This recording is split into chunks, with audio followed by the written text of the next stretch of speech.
എനിക്ക് മതി കേട്ടിടത്തോളം പറ്റും. ഇനി ഉണ്ടാവില്ല, എനിക്ക് നല്ല വിശ്വാസമില്ല. കുറെ ഞാൻ സഹിച്ചോണ്ടിരിക്കുന്നു. പറയണില്ലേ, ഇനി ഉണ്ടാവില്ല, ഇനി ഉണ്ടാവില്ല. വീട്ടു മനുഷ്യനെ അർത്ഥത്തോടെ പറഞ്ഞേ. നിന്റെ ഈ സ്വഭാവത്തിനെ ഇങ്ങനെയല്ല വേണ്ടത്. ഒറ്റ പടപടങ്ങി ഞാൻ പാടി വീട്ടിലേക്ക്.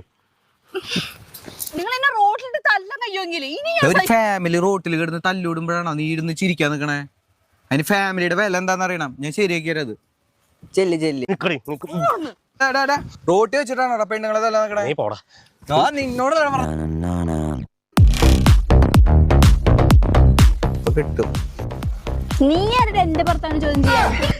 അവരൊന്ന് വലിച്ചു കയറ്റി വന്നേക്ക കുറിയും തൊട്ടിട്ട്. ചേട്ടാ ഇവന്മാരോടൊക്കെ വർത്താനം വേണ്ട, നമ്മുടെ ജീവിതം പോയി കിട്ടും. നമുക്ക് വീട്ടിൽ പോയിട്ട് വർത്താനം.